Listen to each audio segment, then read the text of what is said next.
الذي يقام على ملعب هذه المباراة الذي يتسع ل61,000 متفرج بقيادة الحكم الأمريكي روبيل. في هذه الأثناء يظهر في الصورة الحكم الأمريكي روبيل. إذن بانتظار صافرة هذه البداية وبداية هذا اللقاء الذي يجمع ما بين الفريقين. ونستذكر معكم طبعا اول لقاء ظهر ما بين ريال مدريد واي سي ميلان كان في عام 1956. هو اللقاء الاول الذي جمع ما بين الفريقين تحديدا في بطولة دوري ابطال اوروبا، وانتهت لمصلحة ريال مدريد ب4 اهداف مقابل هدفين. هو اللقاء الاول التاريخي الذي يجمع ما بين الفريقين. ونستذكر كذلك اللقاء الآخر أو اللقاء الأخير الذي جمع ما بين الفريقين في لقاء الإياب أيضا في دوري أبطال أوروبا في موسم 2010-2011 بتقديم أفكاره الجد إلى جانب اي سي ميلان. كذلك الكرة تتحول الآن ونتيجة التعادل لم تكن حاضرة. كرة عرضية شاهدة أيضا في السنوات الماضية. كرة تتحول إلى راية. البحث عن كرة أخرى في محاولة صافرة أخرى يشير من خلالها الحكم روبيل إلى خطأ. احتضن الآن محاولة خطيرة داخل منطقة.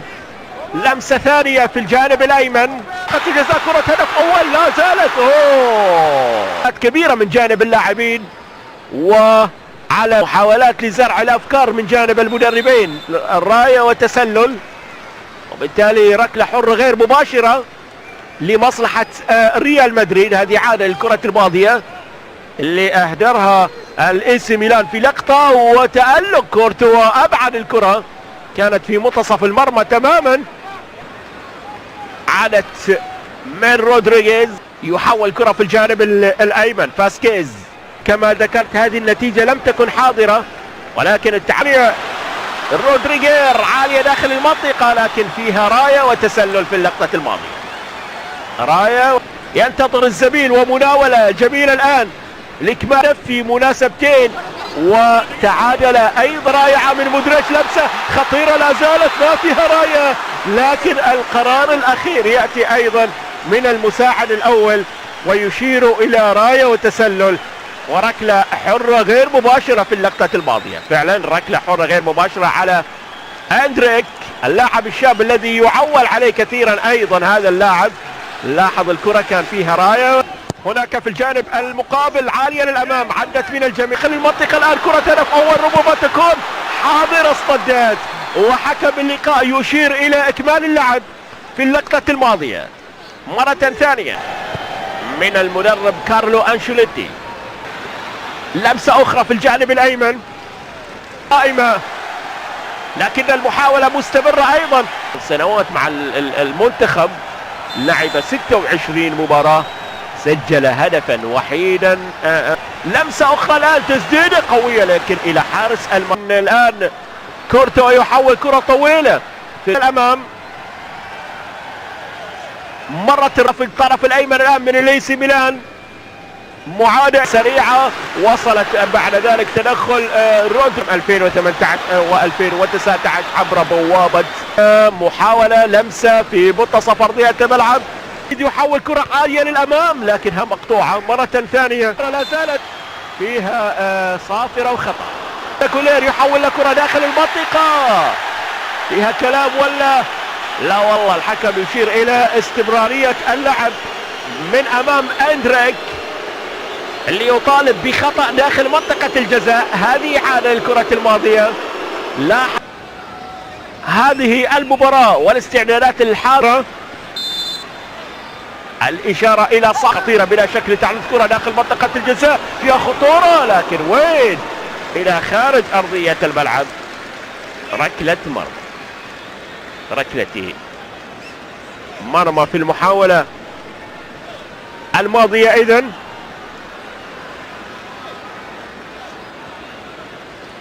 من سامويل، محاولة داخل منطقة الجزاء، مطالبة هذه المرة وصلت مرة أخرى لكن كذلك لفران غارسيا العرضية لا تأتي بشكل الهدف واحد.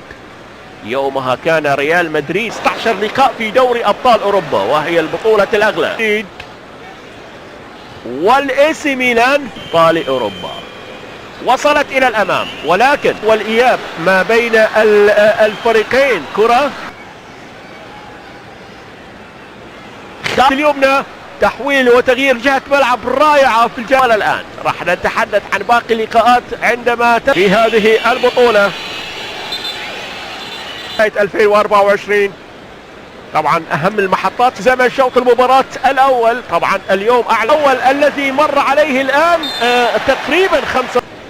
وصلت بعد ذلك الى ديفيد كلافري في منتصف ارضية الملعب، بينية جميلة، طالت الكرة مستمرة من اندريك، تسديدة، يا لها من كرة جميلة ورائعة، كان الاختراق من اندريك، لكن الكرة وصلت من امام منطقة الجزاء وتحولت بعد ذلك الى خارج ارضية الملعب. لاحظ الاعادة في اللقطة الماضية، الاختراق الجميل، اندريك لمسة وبعد ذلك تبادل الادوار في اللقطة الماضية، وبعد ذلك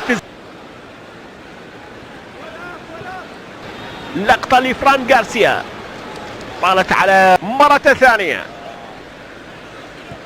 لعب بشكل رائع لفاسكيز، لقطة من خارج منطقة الجزاء مستمرة الآن كما ذكرنا. طبعا كانها مقطوعة من دفاع الإي سي ميلان، والصافرة والخطأ على مقربة من حكم اللقاء. وصلت الآن في الطرف الأيمن لمصلحة ريال مدريد فريق الإي سي ميلان باولو مالديني في دوري أبطال أوروبا في عام 1908. رودريغير هذه المرة في الجانب الهجومي يا رودريغير، وفي ذلك النهائي على ستيو بوخارست الروماني ب4 أهداف. ريال مدريد بخماسية مقابل لا شيء. كرة تبدو خطيرة للشعار الأبيض في هذه الكرة، الطرف الأيمن مستمرة لكن تدخل رائع، افتكاك الجميع، وعادت مرة ثانية داخل المنطقة في فريق الإي سي ميلان في شوط المباراة الأول. لمسة استمر المحاولة البحث عن التسديد، لكن بعد هذه الكرة الخطيرة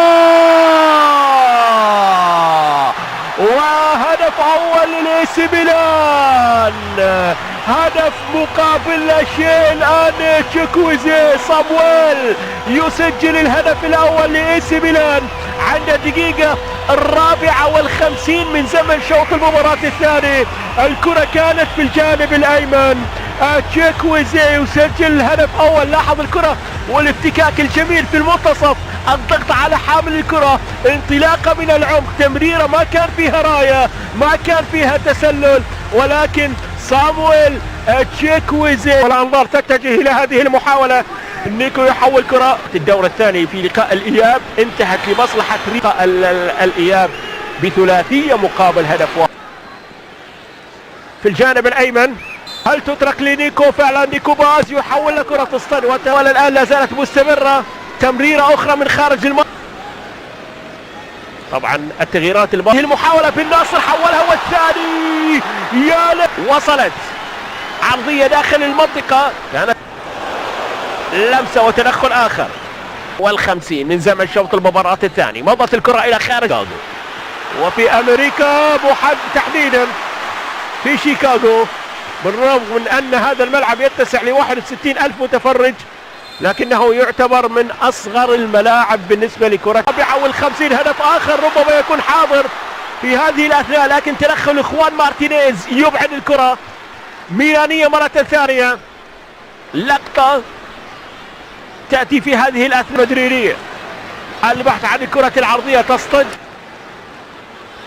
إذا في الجانب الأيسر وعالية للأمام داخل المنطقة، رأسية في موسم وحيد كان في موسم 2013 لغاية من خارج منطقة جزاء كوريا. السلام، والكرة عدت بفرصة خطيرة لريال مدريد، كاد أن يعاد فرصة التعديل حاضرة، هذه كرة التعادل، ضاعت فرصة التعديل قبل النهاية ب5 دقائق، لكن حتى داخل منطقة الجزاء. اعداد المشاهدين ايضا من خلال